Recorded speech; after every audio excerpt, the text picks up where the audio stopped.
I'm focusing on digital because that's my area of greatest expertise. I've been researching and writing about the web since the mid 1990s when I was at Internet World magazine and the web was just starting to become a commercial thing. These days at SimilarWeb, I work with a lot of other journalists who are trying to understand how the web is changing, particularly with the rise of ChatGPT and changes in Google search. And so, just to illustrate that, I want to say, hey, ChatGPT, what's the best Toastmasters club for learning to speak effectively online? And ChatGPT very nicely gives me exactly the answer that I want. Online Presenters Toastmasters, which is one of the clubs that I'm involved in, that I helped lead to charter a few years ago. And why do they think it's the best club? It's because we say right at the top of the homepage that we're the best club for learning these skills, and there's lots of evidence if you click through about that. There's also this website called Google that is still kind of important. So let's ask Google, what's the best Toastmasters club in Coral Springs, Florida? And it comes back and it says, well, it's a matter of opinion, but basically the answer is Club Awesome Toastmasters. This is the dynamic club where we can click through the website. We see a lot of evidence again. We see testimonials, and we can see replay of past workshops, speaking materials that you can hand out. And our promotion isn't just limited to the website either. We do go out into other vehicles such as LinkedIn.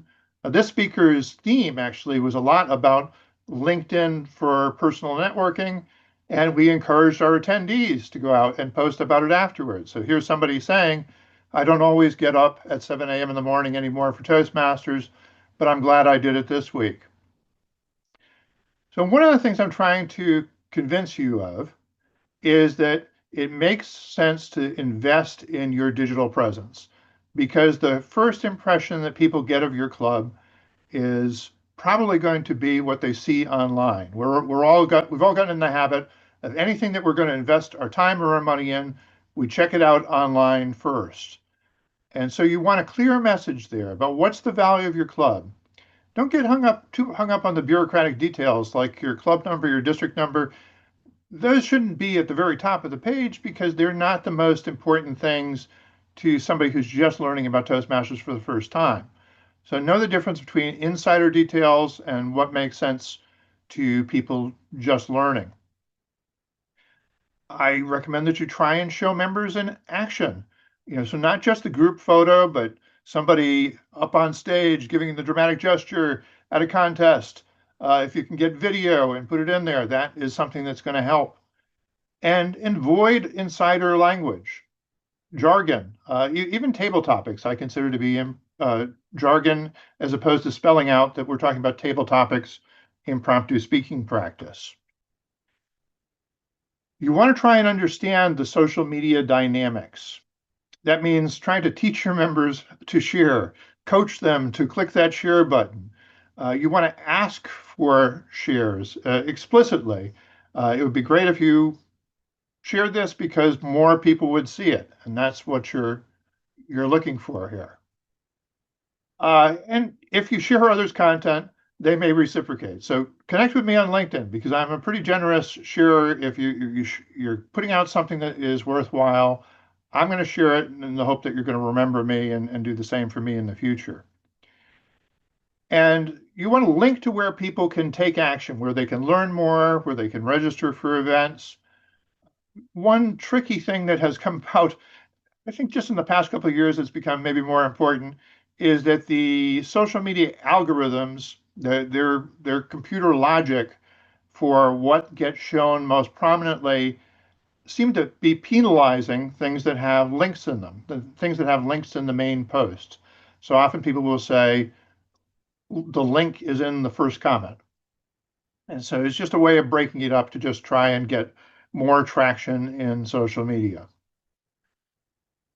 Common mistakes to avoid. This squished squished or stretched images, where people have improperly resized images. They're trying to make it fit in a smaller space, and they neglect to resize it by the same amount, both horizontally and vertically. It can be an easy mistake to make, but it amazes me how many Toastmasters clubs have squished images on their front page. I was thinking it might be something that was a flaw in Free Toast Toast. I did notice today that when I looked at a website on my mobile phone, it did not resize the images properly. They were squished. But I think often it's just carelessness of whoever uploaded that image, resized it and didn't do it carefully. And apparently nobody's pointed it out to them. Maybe they just think they look skinnier. Outdated information is something that I think makes you look bad and careless and unprofessional when you have information about the Christmas holiday schedule and we're in August. Nobody's gone back and updated that website. Beware of excessive use of fonts, background colors, special effects. You should be using those things for emphasis. And it's like what we talk about with vocal variety. If you shout everything, you're not emphasizing anything. So higher, lower, colored background, not colored background. These are things that can break up the page, but don't use them to excess. And I recommend that one technique you can do for getting better traction, both with the search engines and with the people who come to your site, is to build out content in blogs. So when you went to the Club Awesome website that I was showing a moment ago, the workshop replay was a blog post. That blog doesn't mean anything other than it's a separate article. So it's an article with a specific focus. So your homepage needs to give the overview, but then you can have articles that focus on specific skills, body language, specific values that people have gotten out of the Toastmasters experience, testimonial. So you can pigeonhole that person who is really good at body language, and maybe you get them to write something. Or maybe they're not so much of a writer, but they're a speaker. So you get them on video and you add a little bit of text. As a rule of thumb, 600 words is good just to give people something to read about why they should click play on the video, and it also gives Google something to index. Now, WordPress has the blogging tool built in, which is one of its advantages, but you can pursue a variety of other strategies. One that's really valuable and available is if you go down to the end of that blank on LinkedIn that tells you to write a post, you can instead write an article. And that can be a more involved article. It can include several different images. It can explain an argument a little bit more. So you might want to do that on LinkedIn where you have a built-in audience and then link back to your website. In my view, a good website can be an anchor of the whole experience that you're trying to bring people back in to get them involved with your club. It's important to understand how your club shows up in search results. Because, I mean, getting into the search results is a challenge. But if you do happen to get on that first page of links, what are people seeing? Are they seeing something that compels them to click, that makes this club look interesting? And the club number is not an important thing to have in that main headline that appears there. Something about the focus of the club, like skills for online, in my example there. And there are tools built into the Free Toast Toast platform that allow you to do this. In the Toastmost platform, we have something called Yoast SEO, which is a little bit more sophisticated. It gives you coaching on what should appear in that blurb. So, for example, this one is telling me that my title is actually a little bit too long. It's going to be cut off. And if I just shorten it a little bit, then it gives me a green line to say that that whole title will be displayed. Uh, Headings and lists are things that can help organize a page in a way that search engines understand. It's also helpful to people who are reading your site to be able to see, here's what I think is most important, here's a subsidiary point, here's a paragraph that spells out the details. But for search engines, it's particularly important that you understand the difference between just making the font larger and assigning a heading level to it, because the search engines actually do or understand that as an outline, basically, of what's most important in what you're trying to convey. So pay attention to those headings. And then AI is the new search. My company, SimilarWeb, has been investing in new tools to allow people to see when they get folks clicking through to their site from ChatGPT as opposed to Google, how much traffic does that generate? And what questions were people asking that led them there? I'm showing an example here, and this is spelled out in more depth in a blog on LinkedIn. What questions people were asking that led them to the Toastmasters.org site. And some of those are questions like, how do I calm my nerves before a speech, that you could have your own answer on. And so maybe it's people look up, what's the best resource in New Jersey for helping me learn to be calm when I'm giving a speech. And so if you localize it a little bit, if your website is clear about saying where in the world you are, that you're in New Jersey, that's another thing that you might want to have in that title tag. Um, then you may be able to get some traffic out of that, whether from Google or from ChatGPT. And the AI stuff is not just ChatGPT anymore either.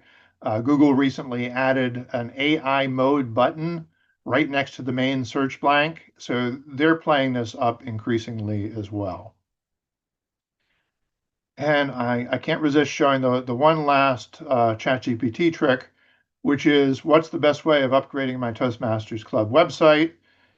And it tells me that a great way to do it is by going to toastmost.org.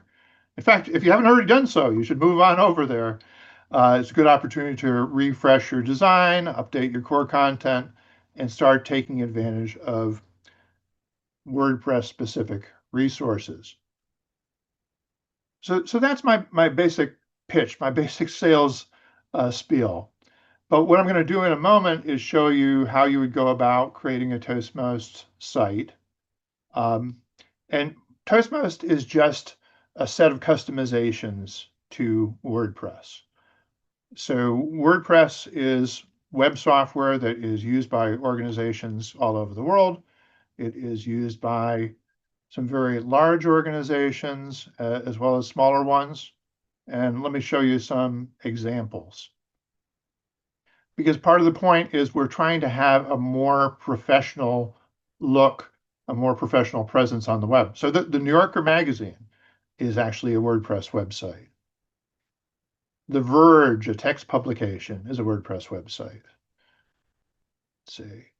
This is the Walt Disney corporate page. It's pretty important to them. This is mostly their investor relations stuff. This isn't reservations for the parks or anything like that. Here's a small business website that I work on where you can come in and you can register for these lovely dinners. And so I put some effort into customizing this to create a real strong effect. And if you have a small business or can recommend me to a small business, I'm looking for another project or two to help balance the books. As for Toastmasters websites, these are a few that are hosted on the toastmost.org platform. Some of these have reserved their own web domains. If you don't reserve your own web domain, then you're going to get a website like myclub.toastmost.org. So this is just, it's a something that you buy yourself. You reserve the rights to that domain, and then there's a little dance I have to go through with you to get it synchronized with the service so that it shows up. Here's the process of getting a Toastmost website. So you go to toastmost.org, and you'll get a web page that describes a number of things that are virtues of the software, including the fact that there is a mobile app available for agenda management, but you can create deeper and richer website content and tell your story more effectively. And if we scroll down to this section, it says ready to get started. Some people may have already a password because they belong or have belonged in the past to a club such as Online Presenters that uses the Toastmost platform, or District 62 uses the Toastmost platform. There might also be some people who started out by testing the mobile app, and as part of the mobile app you wind up with an account. You might just have to set your password if you initially authorized through the mobile app. But otherwise, if you're brand new, you're going to fill out this little form here that asks you for your email and your name, and you can click submit. A little more information down here about the virtues in terms of the variety of designs that you can use, and these are all customizable as well. But I'm going to log in using the email that I don't usually use for my Toastmost activities.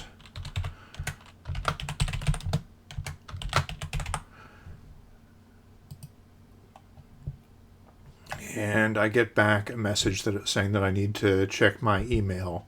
So we're confirming that this is a valid email, that this is not being filled out by a bot, that you're a real person. So I get an email message saying, click to confirm your subscription to the mailing list and begin setting up your website. So I will go ahead and do that. And it will take me to the sign up page. It'll actually already have my username and password filled in. The temporary password that's been assigned is down here if you want to copy that and preserve it someplace. We'll also have an opportunity to change that in just a moment. So now I have an account. I'm going to log in, and it brings me to this setup page. And so what this is showing me is that I can create my website by picking the web address I want. Now it's going to start out as being a subdomain of toastmost.org. If you want to register a separate domain for your club and have that associated with the website, we can do that later. But I'll make it myclub.toastmost.org. And it will ask me a few questions.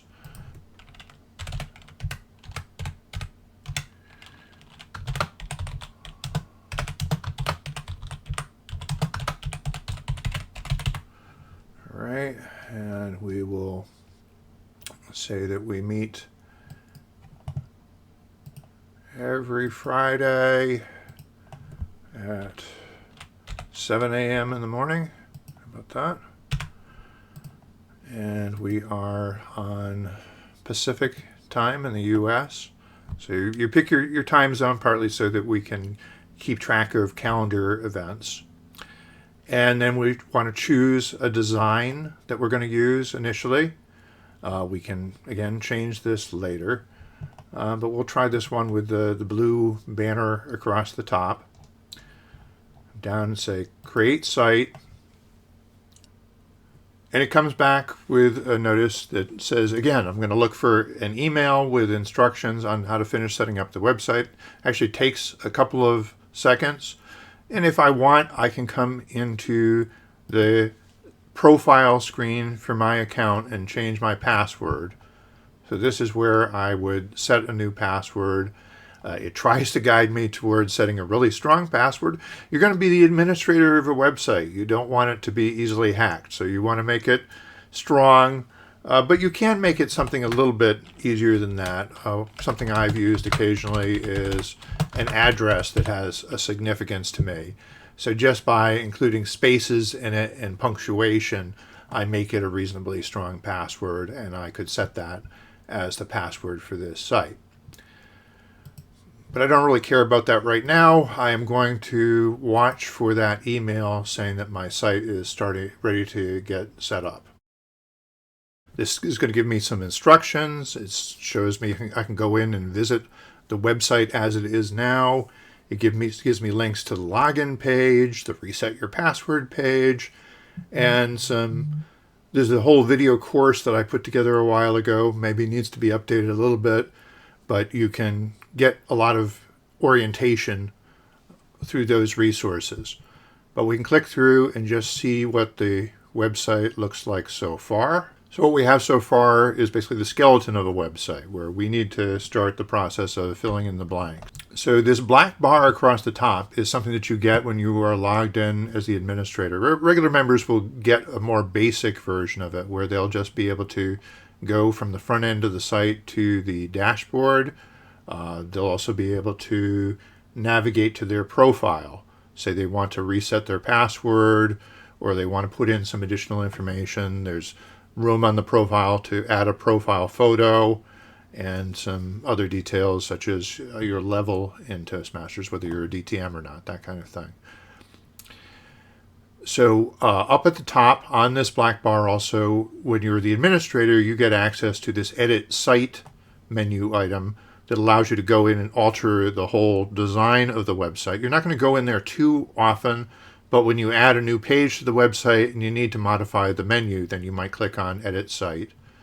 And then there is Edit Page, which is what we would use to edit this basic page and start putting in details about our club. But there are a couple of other tools here that I'm presenting on this default page that can help you kickstart things. So if you're making a fresh start, either you have a free Toast site, but you're not that happy with it, you just want to start fresh, or it's a new club, you're going to start fresh, then you would click on this club website wizard and go through that process. You might also use it in process with this free Toast import process. If you want to pull in some of the existing content from your free Toast site, there is an option to import basically a copy of the home page as a starting point, and then you can begin to improve on it using the WordPress tools. You can also import your agenda. So I'll show you both of these things.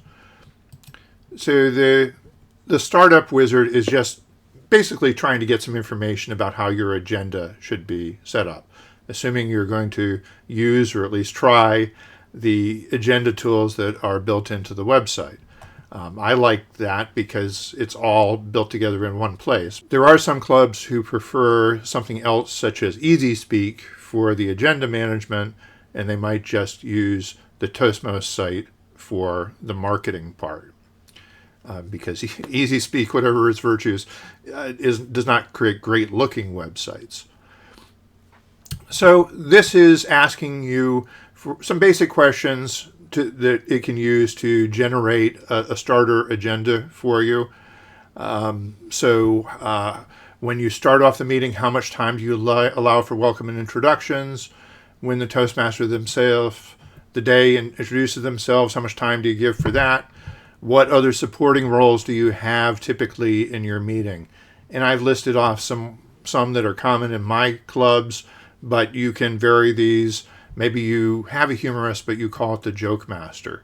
And so you can just change some of these things. These will become items on the agenda sign-up form that people can click on to sign up for roles. It asks how many speakers and evaluators do you have at a typical meeting. So we can adjust that as needed. And if we do table topics, do we do it before the speakers? Do we do it before the speakers? Or do we do it after the speakers and before the evaluators? Or do we do it at the end of the meeting? Or do we actually not do table topics in this particular club?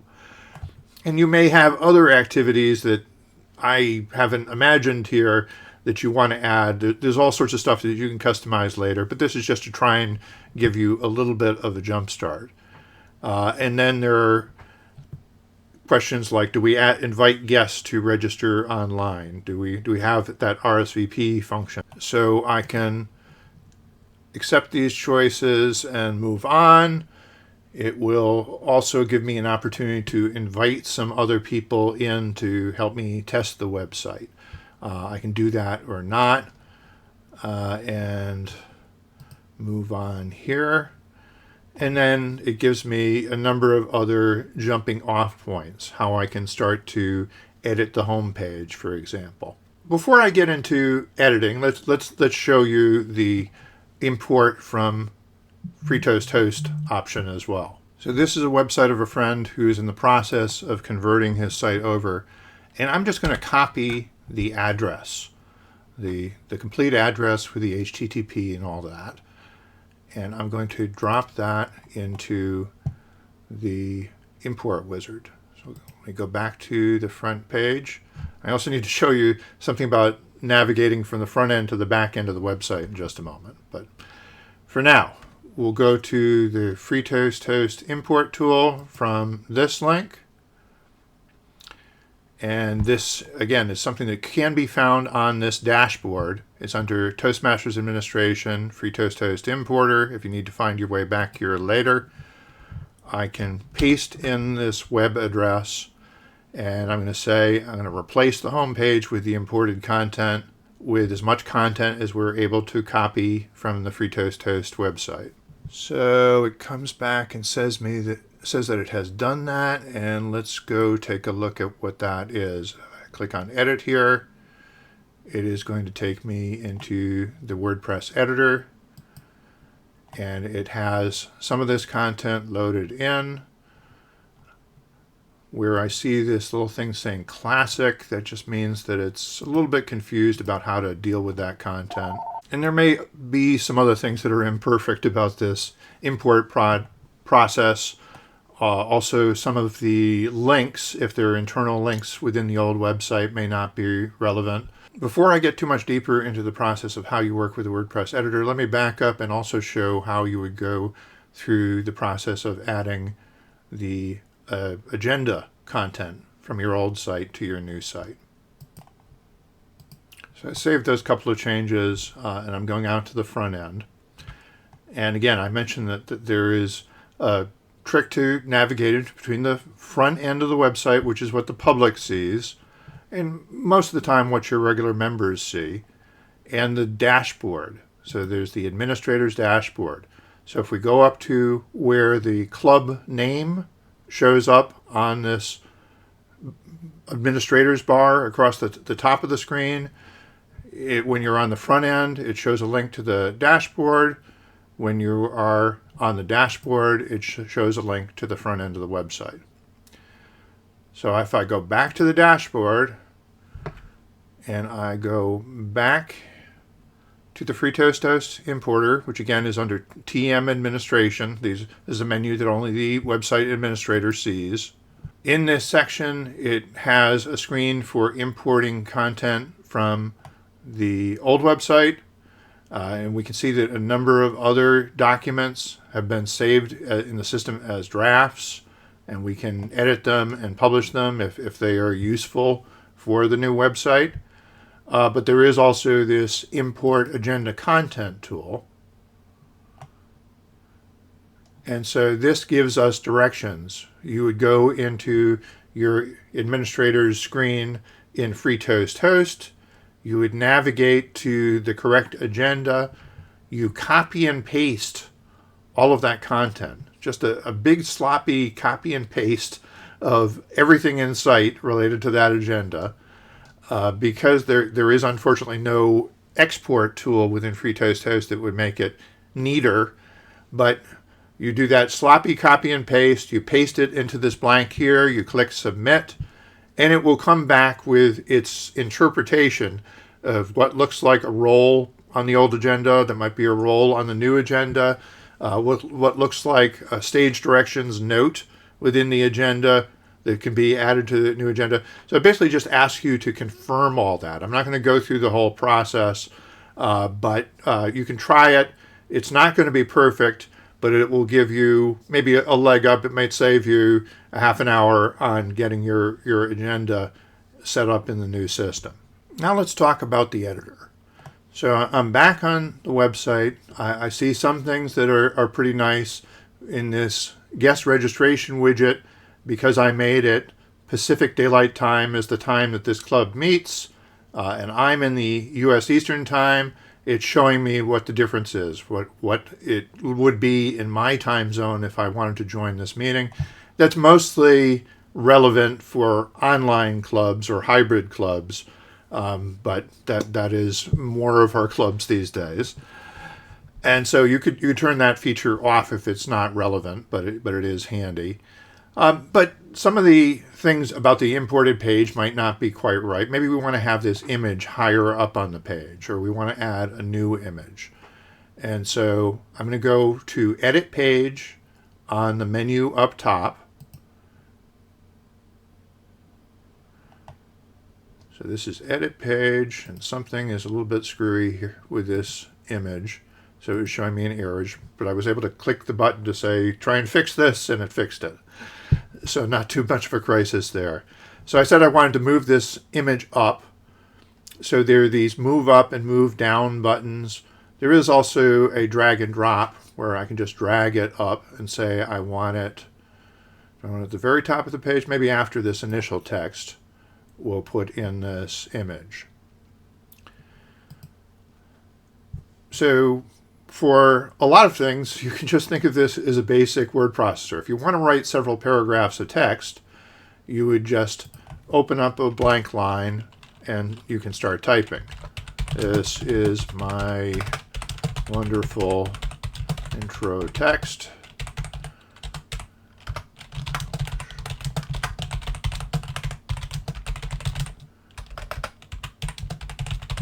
Okay, so by default, it's going to give you paragraphs.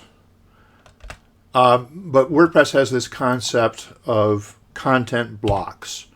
So any different type of content that we might want to add is a different content block that will have different controls. So the regular paragraph has controls for marking something bold or italic or adding a link.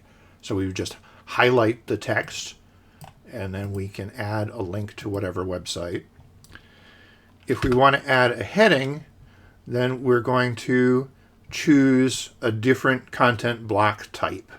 So add block, and if I don't see heading right away, I can search for it.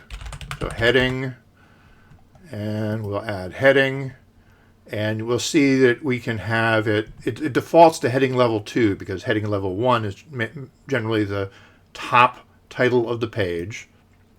We don't necessarily want to compete with that. But if, again, this is what I talk about in terms of the search engine see this as an outline of what's most important. So important point here, and your important point is probably something like join our club.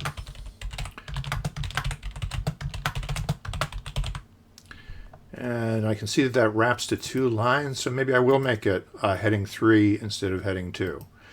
So those are all things that we can change.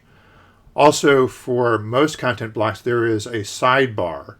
So over to the right-hand side of the screen, we see some details on what we can change, even about a basic paragraph. For example, we could change the background color to a dark color and then make the text white. So that's a way of making content stand out. What else can we add? Well, certainly we want to be able to add images. So whenever you have a blank line, you'll generally see a button down here that you can use to add a new block. You can also type the / key and start typing the type of content that you want to add. Is it an image? Is it an image gallery? Is it a cover image, which means it's usually a big featured image with text superimposed on top of it. So that's a little bit more of a complex content block. But we'll go for the regular image here. And it allows me to upload either from my computer, or I can choose something from the media library, which is things that I've uploaded previously. There's not going to be much in there right now. So we'll upload from computer, and let's see. I don't know why I have this on my computer. This is something from work, actually. So I can upload whatever image I want into the page, and then once I have it there are a number of things that I can do to change the formatting of it. In this particular theme, I could make it a lot bigger if I wanted to, make it the full width of the page or a wide width even beyond the main text area. I can choose to align it left or right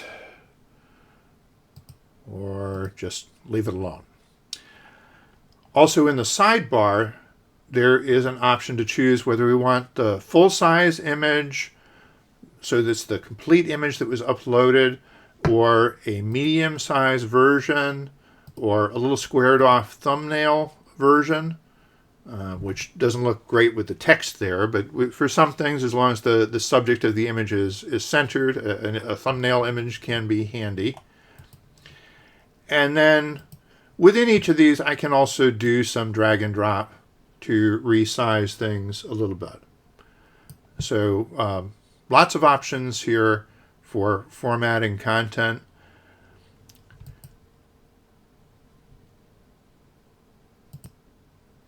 When you select any given block, you'll see a menu of things that you can do to change that image or paragraph or whatever content type it is.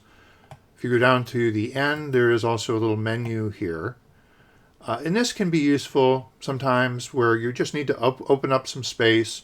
I can add a blank line before or after the image. So I just chose add before. I can also do add after, and it'll give me a blank line where I can enter something in. One other type of block that is interesting are container blocks. So these are blocks that wrap around other blocks and provide some qualities to them. So the simplest one is called a group. So I can highlight two paragraphs and say I want to group them together. And if we click on this document overview in the upper left-hand corner, this kind of helps us see what's going on there. So we have the container block, and within the container block, there are two paragraphs.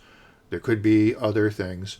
And within the outline view, we also have these add before, add after options. So that's to add another blank paragraph. We could make that an image. And we'll add this in here.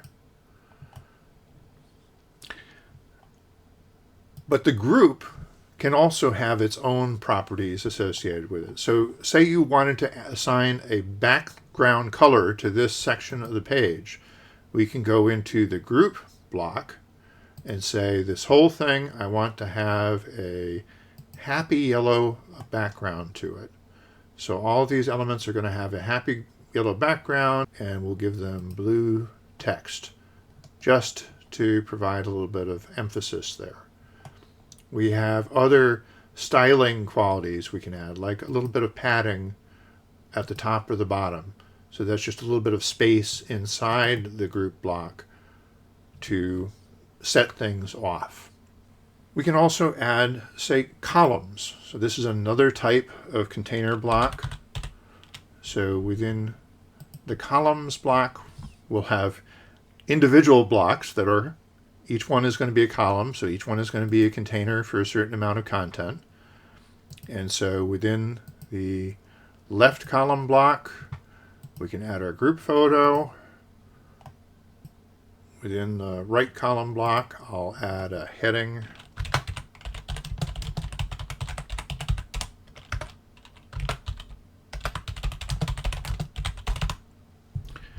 And again, this outline view is helpful to allow us to see these kind of invisible divisions on the page. We can see that this is a columns block, and within the first column there is an image. Within the second one there is a heading and a paragraph. And we could actually move things around just by dragging and dropping within the outline view if we wanted to do so.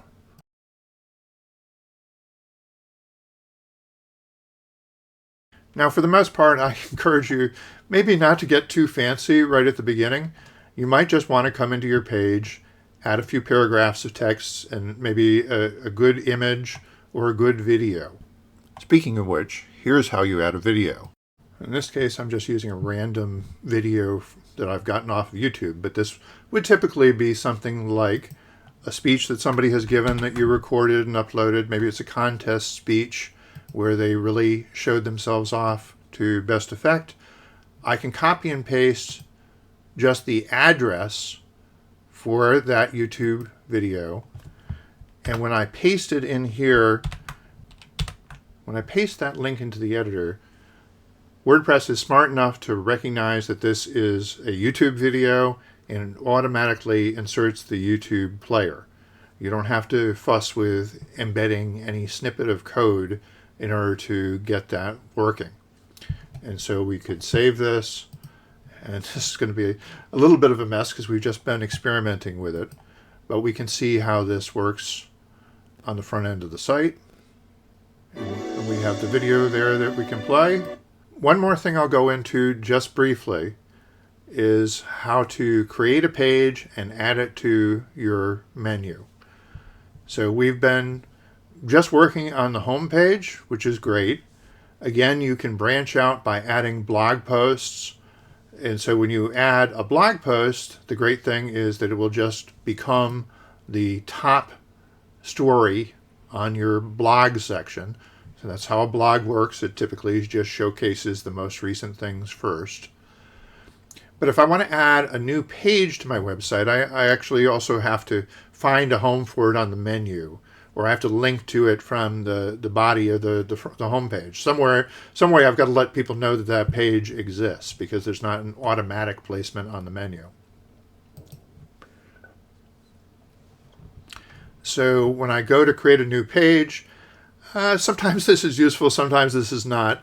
WordPress will suggest a bunch of fancy layouts that you can insert, and then you can just replace the placeholder content with your own content, or in some cases you can use these unchanged. So this is actually some Toastmasters approved brand images of Toastmasters speaking and leading. So we could use this and then we'll just say the mission of our club. And this is the standard boilerplate mission of a Toastmasters Club verbiage. So we'll publish that. And so this is now a separate page on the website. But again, we might want to customize it further so that people can actually find it. So this is one case where we're going to go into edit site instead of edit page.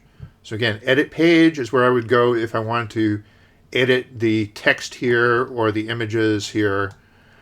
Edit site is where we're editing the overall template. So this is the layout of the site. There is a little bit of explanatory copy there about how all this works. And for the most part, when you're just getting started, you may not want to futz with this a whole lot. But if you do want to add an extra page to the menu, then this is some place that you would need to come into. So to edit the menu, I need to click once to select the header portion of the template and click again to select navigation.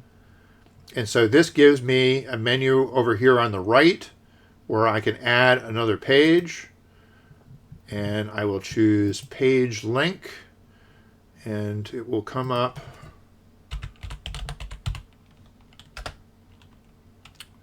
There it is, the mission of our club. So I had to search for it. I added that down the end of the list, and you can see that this is vertical, whereas this is horizontal, but this is showing me basically the organization of our website menu.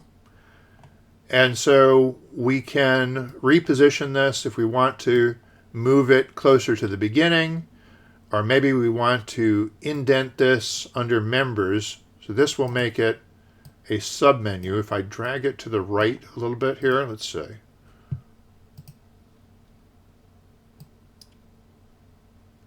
There we go. So when I indent it under here, it becomes a submenu under members. And we'll save that and go back out to the main site. And so now we see we have members and the mission of our club. One of the clubs that I'm working with, Superior Speakers, wanted to build out pages for each of their members, celebrating their members who are striving to become professional speakers, or some of them already are professional speakers. So a more detailed membership listing. There is a basic membership listing that is built into the software. I can show you that on the online presenters site, where if I click on membership, we get a listing of members who have chosen to make their profiles public. The officers are up top, and then other members are listed as you scroll down the page. And so that's a basic thing that is built in by default. If I'm logged in and looking at this page, there will be a link here to edit your profile or set your profile picture, so that I can click on either of those links. There's also, in the upper right hand corner, you'll always see edit profile to edit your own profile. But if I want to change my profile picture, I would go in here. It'll take me to this section that says upload avatar. So I can, if I already had something uploaded, I could choose it out of the system. I can also upload a new image. So maybe I'll switch to this one. So that will now be my new profile picture. There's also a section in here where I can put in a description of myself. I've included a little bit of HTML here, but there are also built-in links for your LinkedIn profile and other profiles that you might want to include. There is also a whole functional side to these websites, where if I am logged in as a member, I can come in and sign up for any of the roles or to give a speech. So I can sign up to be Topics Master, or I can sign up to give a speech, and then I'll be prompted for my path, my project, and so on. And there's space to put in my title and an introduction for the Toastmaster of the day to read. I can also come into an editing mode where everything is opened up for me to assign these roles to other people.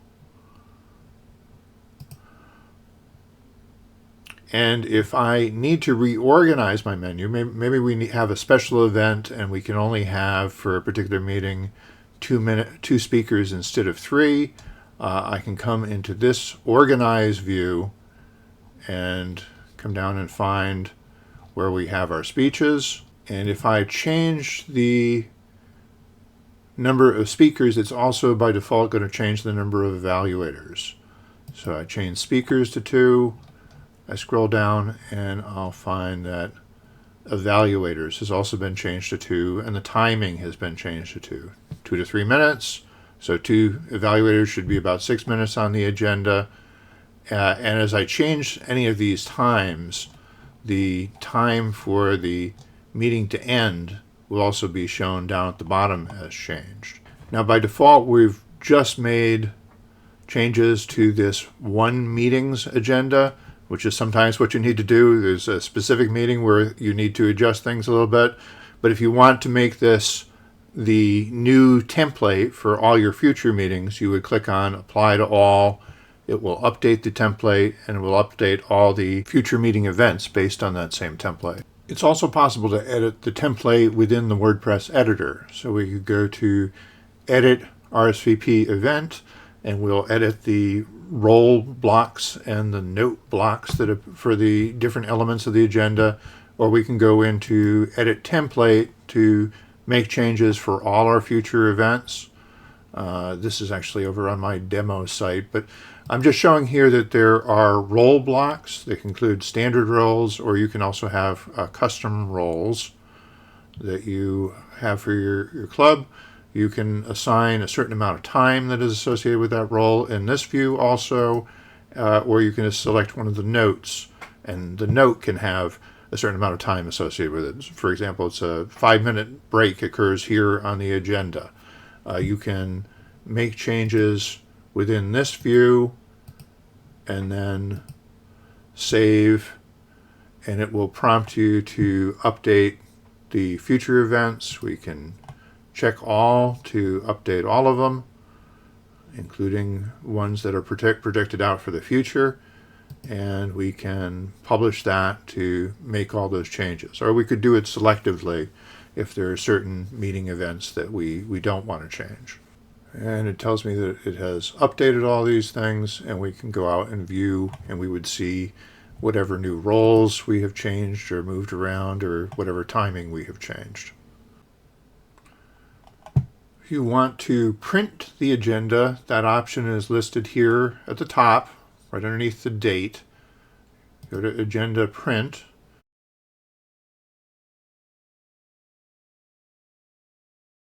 In addition, there is an option to email out the agenda. So this is where you can say, we have room for one more speaker. And we can send this out to all of our members, or just the officers of the club, or just to members without a role, so that we're not bugging the people who've already signed up for something. In this case, I'll send it out to all of the members. And each of the people who receives this will get this outline of what's still open on the agenda. And if they're maybe seeing this on their phone, they don't necessarily want to have to log into the website from their phone. They have these one-click sign-up links. So they can click there, it'll put them on the agenda automatically.